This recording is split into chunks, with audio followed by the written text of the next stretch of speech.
I don't want to talk too much, but I do want to make these key points. So we've been talking about finance. We talk about building resources. We talk about generating resources.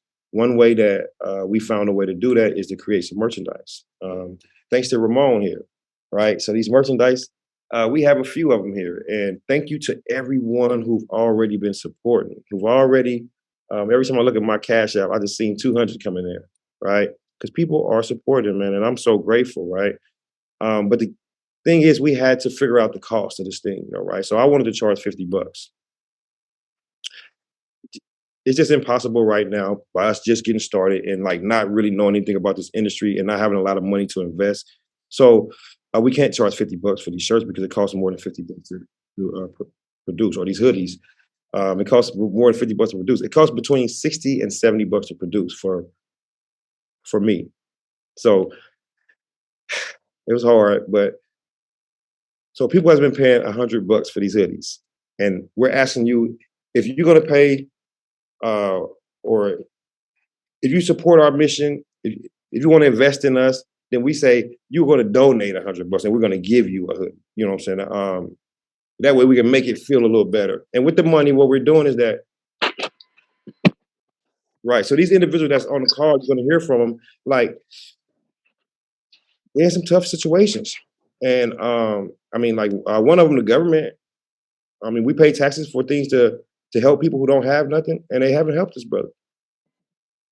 And and like we can help the people to out of our pocket, like we've been doing, but at some point, like that's why we talking about finance. Because at some point, we got to come into the grant money. We got to come into the resources, so that we can do the work that beyond us, and that's where we at. So, the hoodies, and we got some sweatshirts. Let me show y'all what's going on here. So we got some stuff going on here, right? So this is one of the this is one for the kids. Got the whole little get down for them. They got the whole suit. We got the whole little get down for them, right? They got the whole, it's a lot. Yeah, I kind of showed y'all a little bit, and then we got the these are going to be our vintage ones right here.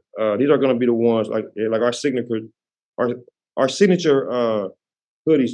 So when you see people wearing this, that means that they support us for sure. Because they support us not in their mouth, but they support us with their dollars.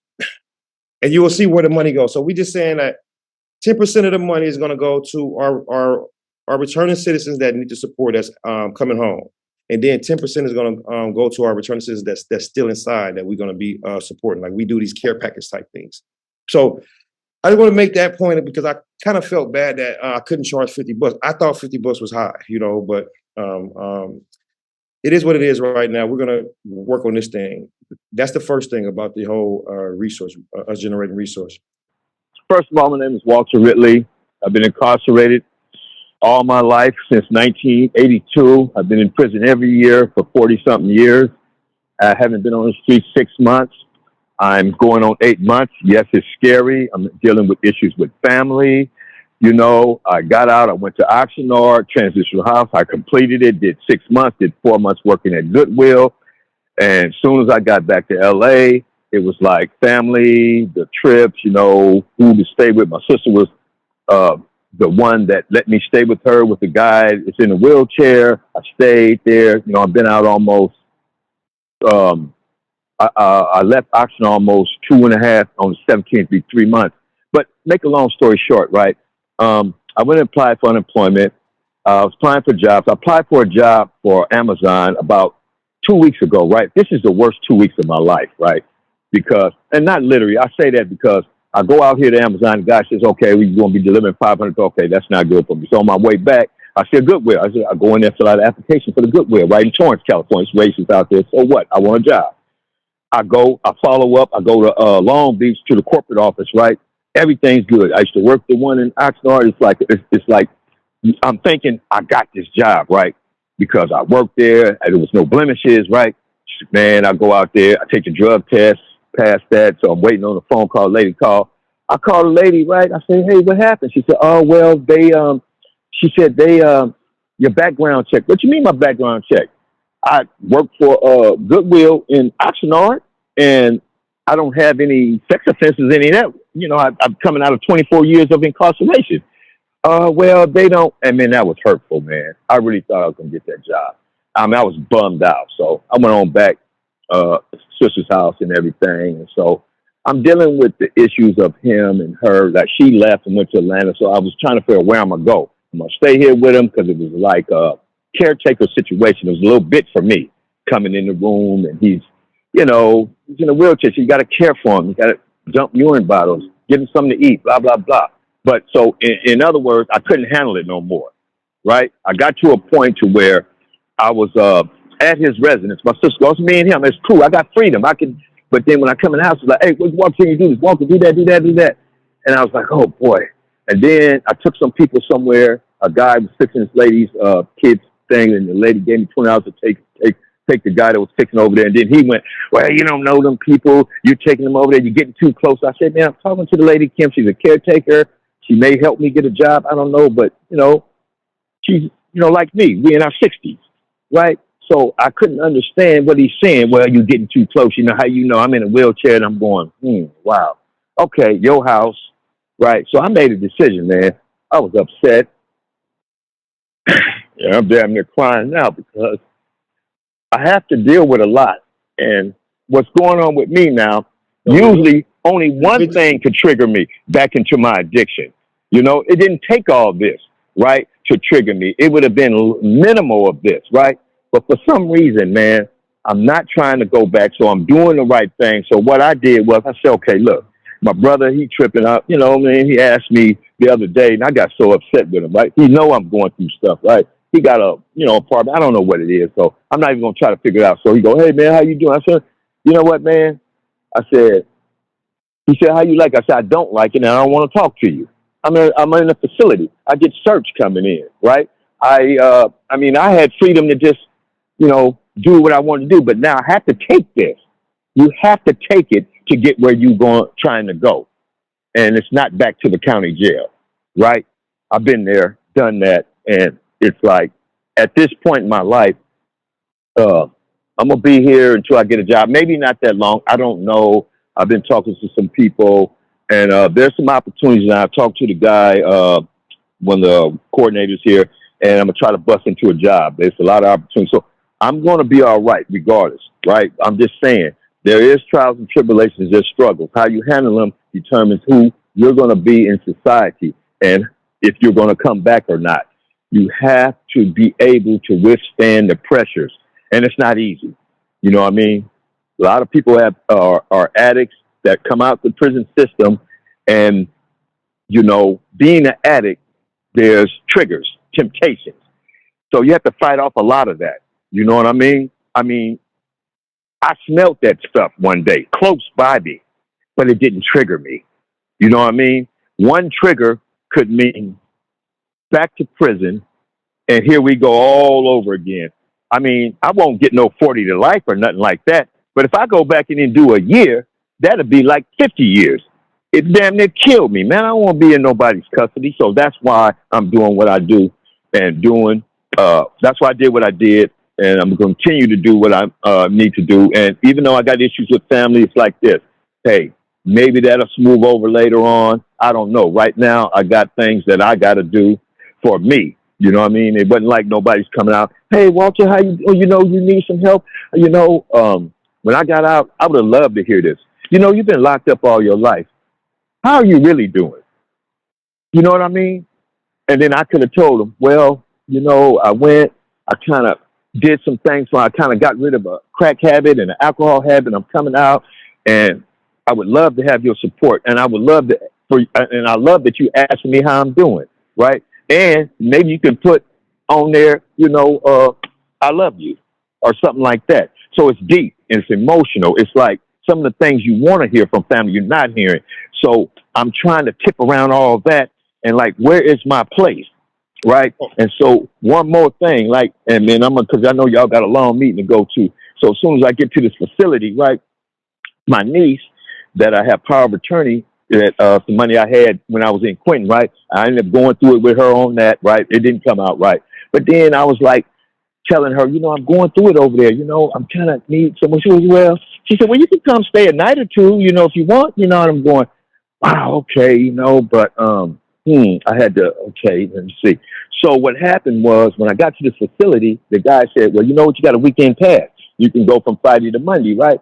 So I called him. Well, what I did was put my niece's address and said, thinking, okay, yeah, I'm gonna just go spend the night over there, even though we've had some issues. I'm just gonna try to keep it in family, right? So I know I'm gonna go. Man, I asked my niece, hey, can I come? Well, no, you can't come over. I'm gonna have all the kids, and I'm going, oh shit, I didn't already sign the pass. So guess what I had to do? I had to go back to that dude that I left, the old man. Now we all right. I just can't stay there to care for him, right? So I stayed another night, which was night for last, Friday night, and I had to try to figure what to do, right? And so what I did was I said, shit, you know what, man? I'm not even gonna go try to go to my knees and that. I'm gonna go back to the facility and I'm just gonna do what I gotta do, right? So in other words, it's like there's a lot of trials and tribulations in my life right now, and I appreciate talking to Rick. I appreciate you guys' support, and I want to thank you. And I'm gonna go, but just on a footnote, I'm gonna continue to do what I do. I'm gonna continue to check in with Rick, and I'm gonna continue to check in with you guys, man. Thank you for listening. Oh my God, thank you, Walt. Hey, bro, I couldn't do this show without getting this out, man. Let me just say this, because I heard you say you family member, you want a family. This is what we here for. Support group. I know it's a podcast, but it's a support group from the gate. We need to do that, brother. You can share your heart with us, and we love you. You hear me? We love you. If anybody else want to chime in, you can. Let him know that we love him and we support him. Man, this brother. Yeah, what's his name? Walt. Yeah, Walt, we with you, man. Whatever we can do, we here. If you can get anything, just get to Rick, and I'll do what I can for you, bro. I'm sorry to hear about your situation too, man. It's sad because you definitely need family support. That is vital to your existence. Yeah, I know. I mean, it would have been great to get on one of their couches instead of the old man, him hollering and do this and that. It would have been really great, but it just didn't happen. So, look, I can't cry over spilt milk. There's a lot of people that have issues with family. I'm just one of them, and of many. So, I have to look at it the way it is, man. Don't get it messed up. I do think damn, this is messed up, and I get those thinking thoughts, like fuck them and woo, right? Yeah. But I have to continue to move on because I'm not trying to generate a lot of hate in my heart. You know what I mean? Just trying to move on. So, Walt, what was your situation with the guy? I hear what you were saying about he was asking you to do different things at his house, but why? Yeah, well, he's in a wheelchair. No, he's in a wheelchair. I mean, he needs care, right? My sister was taking care of him, so I came out. She's the only one that allowed me to come and stay with her after I got out of transitional housing, right? I wasn't able to find an apartment. I got some money saved up. I was able to go to work and save some money. Something I ain't did ever in my life. But, like I said, just going through the trials and changes, it was like him. Was there opportunity? The reason I was asking, was there opportunity for you to become his child, his in-care worker? Because that could have gave you a situation where you could have been making funds and not worrying about a job at a time. Sometimes we got to humble ourselves and be thankful for the situation that we're in. Because now you put yourself back in the institution. You put yourself back in an institution type thing where you got to listen to other people's rules. So you had a situation where you were out, you were free, and you were helping somebody. And I don't think there's something wrong with helping somebody.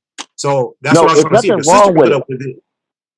You got it. No, you're right. There's nothing wrong with it, right? Helping somebody. You're right. But when it comes to changing diapers and going in there and this man is naked and all that, I can't muster it. You know what I'm saying? It's hurtful to me, man. So I'm just telling you. That's right. I got you. I wasn't the best guy for that. Hold on. One minute. One minute. That's all. Well, your point is made. Your situation is laid out. I understand there's some people do the in-home care stuff. I'm coming home from prison. I'm not doing in-home care. That's not what I'm coming home to do. No, that makes sense. I wouldn't be able to do no Pampers either. I got you. Second, bro. Just give me a second. But I'm just trying to lay out the issues that we face as returning citizens. There's all kind of details. I got situations too. You got situations. But this is the thing that we're housing. This is where the housing piece come in. Bruh, I gotta understand. I made a relationship with an individual that before I came home, I got the keys to my own freaking studio apartment. Not for 1 year, but for 2. Do you understand the situation that put me in? Bro, it changed my life, bro. Take a lot of weight off. All of my dysfunctional family and relationships and stuff, that wasn't about my housing. Because if it was, I'd probably be back in prison, bro. Because that decision Real that talk. he made, I just want to make sure that we understand the decision that he just made, bro, to go check himself back into the system. That's how serious he is about his freedom, bro. You hear that emotion, man? Yeah. Come on, man. Yeah, I just want to inform the brother, man. You know, sometimes, you know, when you go on these job interviews, you know, some of the applications say, when was your last arrest?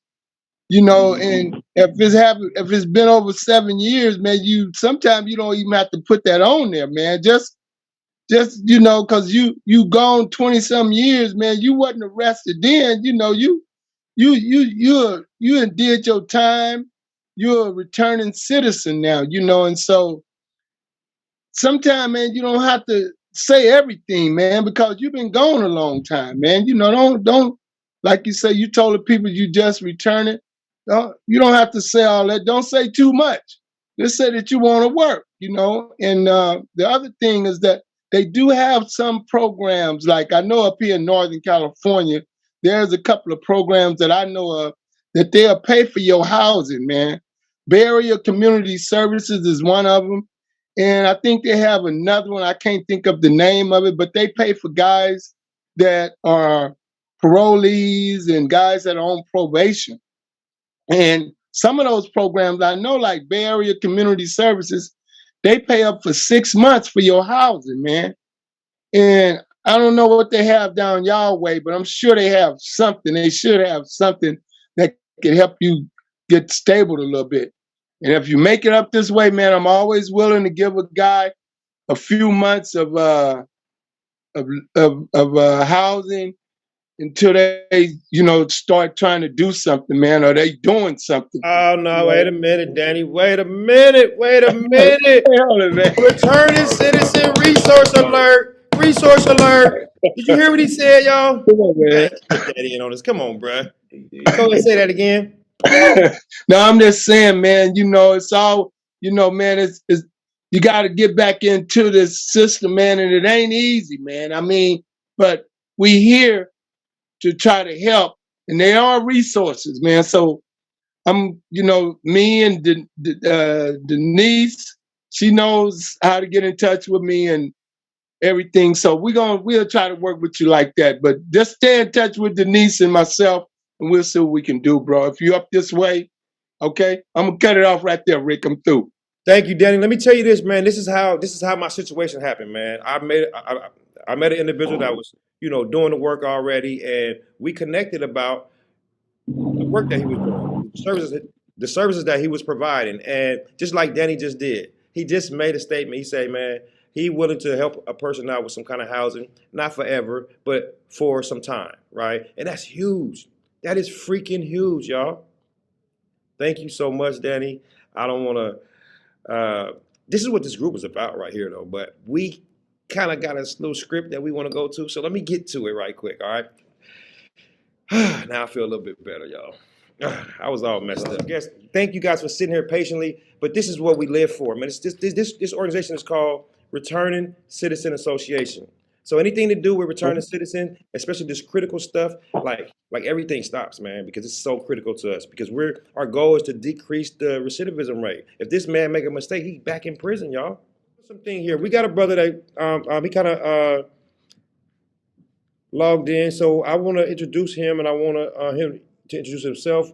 But I think it's important for y'all to know that he was one of the ones that had our Cash App jumping from the church, though. You know, I kind of felt bad because we got to charge the amount that we got to charge in order to like make our money back and create some kind of fund for the guys that need this help. It's hard. So hopefully in the next, give us 90 days, and I promise you, I had the numbers down. I promise you I will. That's my word. But the brother Marcus, I'll let you guys introduce. I mean, I'll let him introduce himself, and then whatever he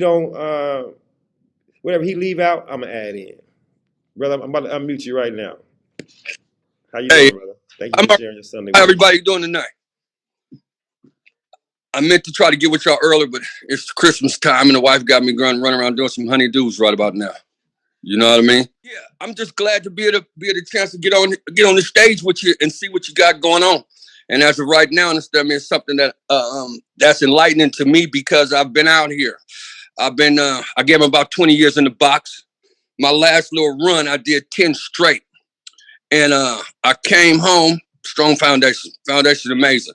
But my thinking wasn't all the way there because I've been gone for 10 years. Like you've been sitting in the box and you get out and everything else is still moving, but you still back 10 years from where you was at. You know what I mean? So you have to have a long talk with yourself in order for you to be able to catch up and be able to just flow with the traffic. You know what I mean? And for us that's been in this life, that's a hard thing to do because our wants are different than everybody else. Our needs are different than everybody else. You know, even though we be feeding everybody, it's certain little things that we do that sidetrack you. And it's so hard. I always think it's so hard out here on these streets. I've been out for 17 years though. Oh! Yeah. We go crazy for that kind of stuff. Yeah, I've been out. Have reduced the recidivism rate. Go ahead, bro. Well, unfortunately, I gave him too many already. You know what I mean? But it's more of for me, man. It's more of me not really going back to where we come from because ain't nothing out there. That's a major setup. You go back to where you came from. Now everybody, now it's Ray, it's big pop bottles and all that. Now you back in the same mind frame you was already in. That got you in a situation you just left out of. You know what I mean? So it's more of, man, it's damn near an upgrade. You got to upgrade away from where your folks is at because they still doing the same thing. Just like where we from, we go right now to the water. Them cats are still down there on the same thing. You got granddaddies, the granddaddy down there, the daddy down there, and the grandson. You know what I mean? So it's them type of cycles that's just continuous. But for you doing what you do, it allows cats that's out here, it allows them to say, okay, we could do something different because we've been told we can't do nothing no different. You know what I mean? So when we see one of the homeboys doing their thing, it's like, I got to get in there and help push this boat. You know what I mean? So he can do what he got to do. Oh, Return to Cities Association, bro. That's huge. Come on, keep talking. Yeah, it's just so much. Hey, Moan, how you doing, man? It's been a minute, man. I just wanted to tell you, man, sorry about your son, man. I wanted to come, but I know that was, you know what I mean? I wanted to tell you that, man. Yeah. I definitely appreciate you, big homie, man. It's good to see you too, man. I just asked him, I say, is that Marcus? My wife say that. She said, I'm like, that's Abby brother right there. My wife that's Abby brother right there. For real, I'm like, yeah. You know what I mean? It's just that, man, we out here, man, and you know the mentalities that we had when we left going to the box, or my wife say went on vacation. You know what I mean? The same cats that we know, majority of them, man, they doing the same exact thing, and it's like, I want to help you, but you're gonna drag me down. You know what I mean? And it's like, you know, they gonna think what they want to think, but my family come first. You know what I mean? And it's hard because we are like, we go get it. You know what? We finally mature enough to say that our family come first. That's all. We just got grown, bro. Ain't nothing wrong with it. I love it. Yo, man, I may be in this joint like, ooh, that mortgage coming. Yeah, I'm gonna figure it out. You know what I mean? You know what I mean? Them type of things. You know, that's where we getting this gray from. These cats ain't got no gray. You ain't got nothing you worried about. You know what I mean? Hey, so look, so Marcus is a long time person that we know for a long time, man. You know, and to see him now say that he want to come and support us, like, it's huge. And Ramon too, like, it's huge. And I just want to ask y'all two things, both of you guys. Anybody else can chime in about this, but as people with experience in the street life, right, and been in prison and things of that nature, I'm gonna ask you guys because you guys a little bit, you guys got y'all gray showing. Mine's is coming yet, right? Yeah. Mine's is coming. Oh, yours definitely coming. But what do you guys think? What are you guys feeling? I asked you, Marcus, since you unmuted first, and then I'm gonna go to Ramon. But what is your feeling about this statement and this symbol of us on a sitting around a round table together. But this is the real thing that hit people, and I want to know, like, tell us, like, what does this mean to you? For me, it's a double entendre because when you're from the streets, you thinking the G code is everything. You know what I mean? But it's some bullshit. You know what I mean? Because the end result is that when you do say fuck the G code, you realize the consequences of your action that's about to you, whatever you got going on, it's consequences of them. And you know us, we readers. So it's like we'll see something going on and be like, man, motherfuckers ain't in no books. You better get in the books to be able to find out exactly what these people talking about. You know what I mean? Oh man, I'm just gonna keep it solid. Man, you better go see what's going on in this paper. Cause for sure they finna knock you upside the head. You know what I mean? And for me, when I first saw it, I said, ooh wee. I said, I got to have that. Me and the wife need them. Yeah, and I wish them, you know me, I wish them would. You know what I mean? Because in their mind, anybody that has a problem with that, that means their mentality is still right there where we was at a long time ago. You know what I mean? And it's like, that tells me that you gonna know about the penal code system. You keep pushing that G code the way you think it. Yeah, you know what I mean? Because we knew when we jumped off when we jumped off the porch, we knew we was going. It was just about how much time.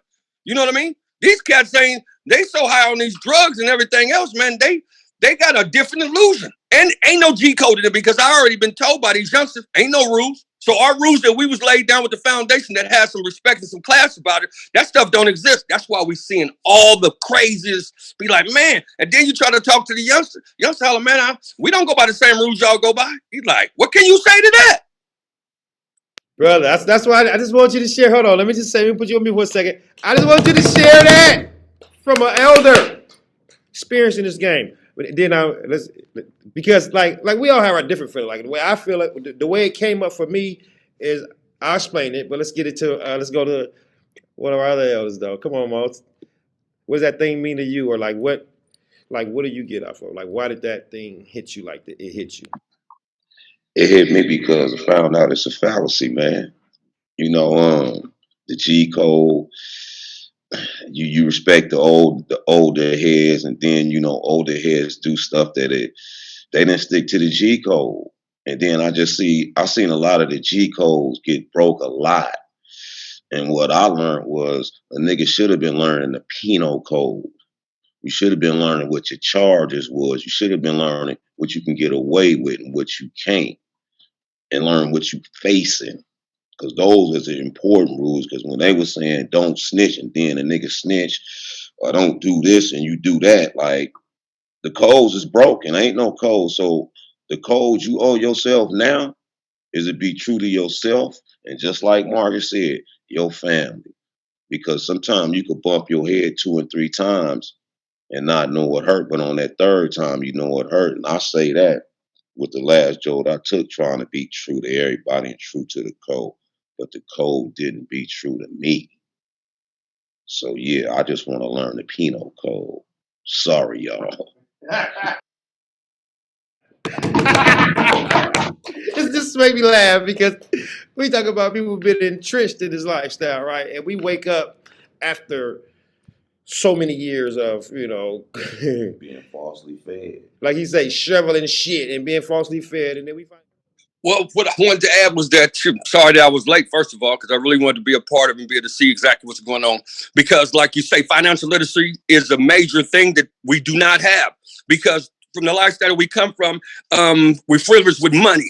You know what I mean? So when now it is that you got to work hard for this money, you still like, man, you spending it on things that you shouldn't when you're supposed to. You know what I mean? So it's been hard for me. I've been out 17 years, man. I still got the mentality that, okay, I'm working. I didn't plant a few seeds here and there. Something good got to come my way, but you have to work with what you got in your hand because I can't spend what I ain't got.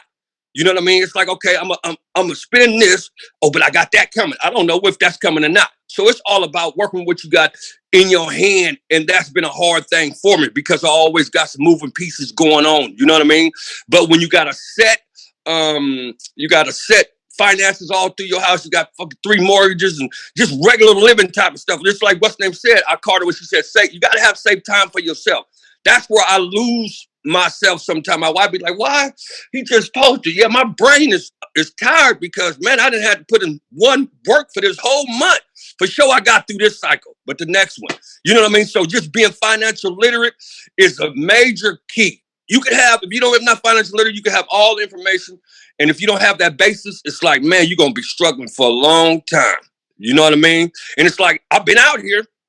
I need to accumulate some things, all that stuff, but it ain't about that. I'm looking for peace. You know what I mean? I'm trying to find financial peace. And I knew when I first got home, crummy jobs, I can go holler at the homeboys, don't want to do none of that. I'm finna do the right thing. You know what I mean? Show my kids exactly what it is. They was living in a 5-bedroom apartment when I first get home. You know, I'm coming from where I come from. I'm like, man, I gotta make some shake. You know, we gotta live better than this. Not like we doing bad because my wife is doing great. But I'm like, we need to be in a house. This is our first house. I got that. You know what I mean? Then I got the second one. You know, I lost the first one. I lost the first house because I done some dumb shit. Fresh home from jail, 3 DUIs in a row, back to back. Whooped me. Almost lost my house, almost lost my wife and family. Choices. Because I was mentally trying to adapt to where I'm at in this situation that I have. You know what I mean? So I just want to be able to come and be able to do some enlightenment. But I know y'all stressed for time, so I'm gonna be looking forward to talking on the next round. You know what I mean? I love you, bro. You know what I mean? I see the wife's been holding you down. I thank my wife all the time, but she don't think that I be telling the truth. You know what I mean? But I do appreciate it. You know what I mean? And I just want to say I love you, bro, and I'm supporting you, and I'm gonna try to help you get the numbers. That's what I'm gonna help you do for sure. Oh, thank y'all. Thank you, brother. Y'all don't know. Like I say, this Cash App been popping, and you know, it's individuals like that. Like it's real individuals that's, you know, they put stuff out their pocket, man, trying to make it happen for us. Hey, Chief, one more thing. My brother finna go to LA. So when he finna go to LA for Christmas, I might go and spend about 500 something for some hoodies for you, and then you find out where your print is. I got 500 for you. I'm gonna find out I'm gonna spend about 500 and see what we come up with. Did y'all hear that? Y'all hear that? It's happening, y'all. It's happening, though. So, and this is not for me, y'all. I'm not gonna get rich off this stuff. This stuff is for organization stuff. We talking about supporting Tank. We talking about supporting Walt. We talking about supporting any returning citizens that's coming home. And we also, I didn't mention our magazine. So our magazine is gonna go inside the institution for free to the individuals in there because we want to get them the roadmap about this stuff we're talking about. We're not there yet. Y'all stay tuned though, because we're building a community here. But we're coming. And we're coming. And Tank, and yeah, I don't always mention it, but I don't do this stuff alone, y'all. I do not do this stuff alone. There's so many things I forget. Like one thing I forget here is that let me stay on the same point. My wife is a huge supporter of me. Like if it wasn't for her, I don't know if this stuff would be happening. Especially the freaking publishing company from prison. No, I wouldn't have done that alone, y'all. So let's give her a hand. Yeah, let's give her a hand, y'all. If you guys want to get some of this stuff, look at here. Mom, show them what that is, Mom. Huh? Tap in and tell a friend. Yep. But we got yours too, bro. Tap in, tell a friend. We got yours too, sister. Tap in and tell a friend, all right? Nah. Hey, y'all, this is so crazy because 2 weeks ago, we didn't have no hoodies. It wasn't none of this stuff.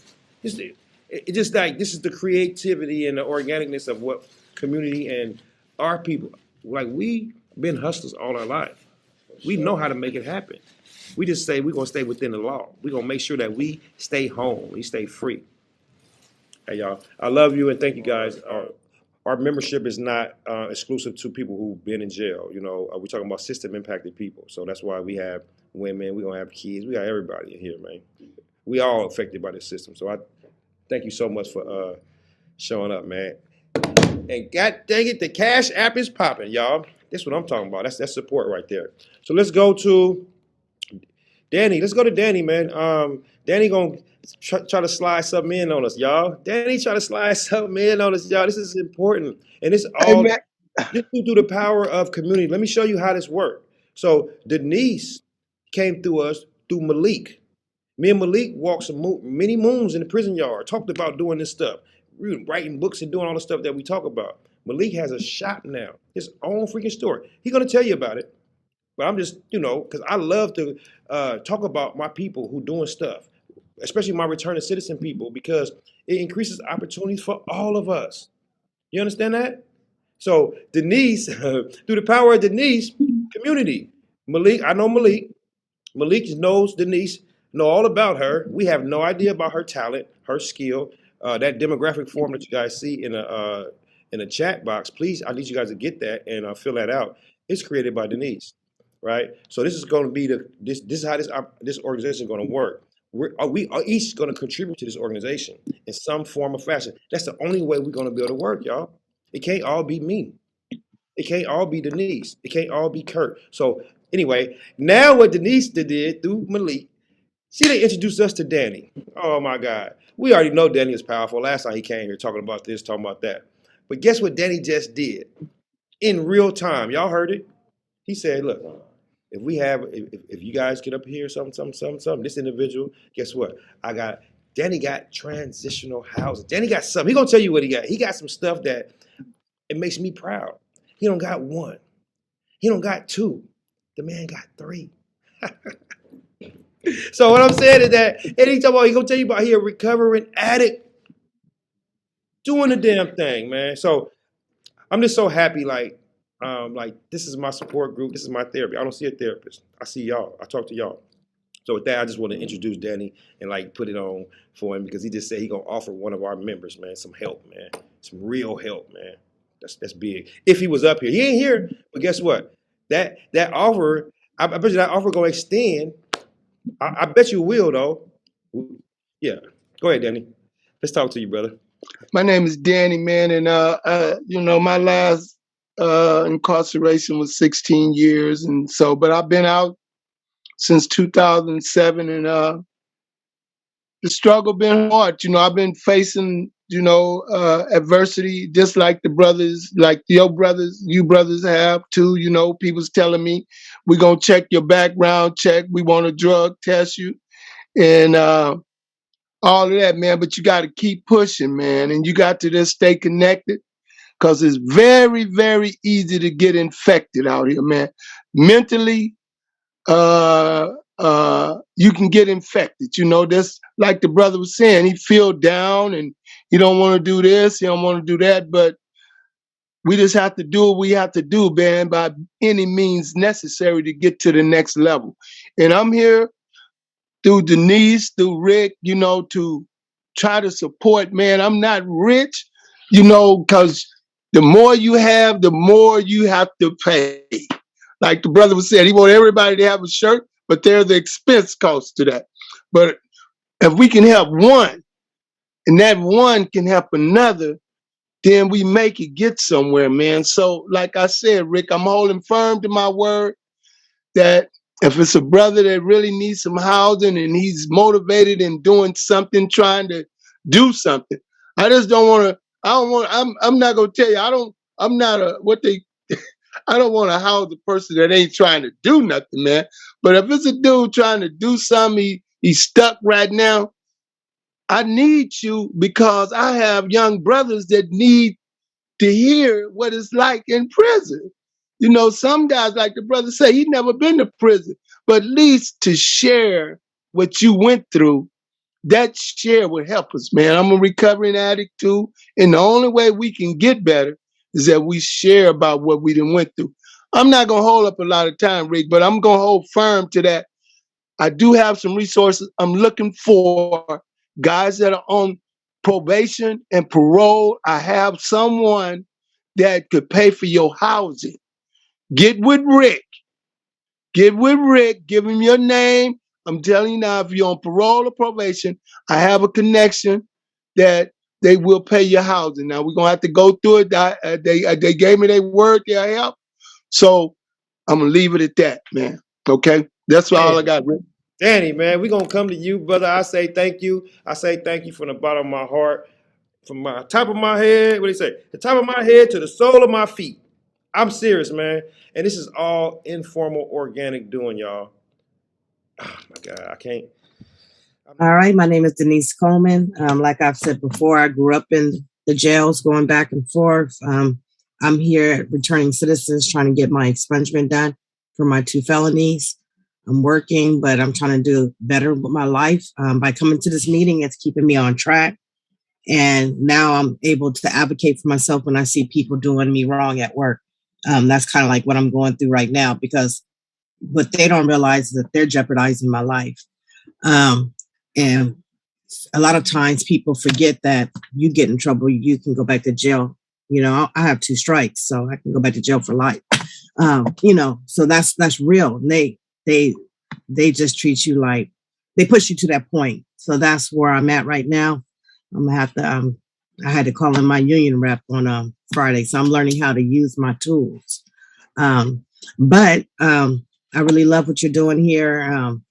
It's just been keeping me focused and keeping me on my game.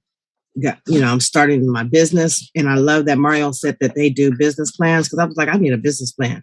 And I like that you're doing financial literacy, teaching us about financial stuff, because I had to really understand assets. What am I doing that's bringing me an asset to my life, not a liability? Because right now, a lot of my stuff are liabilities. So that's the question I probably pretty much have for the person that's going to be speaking tonight.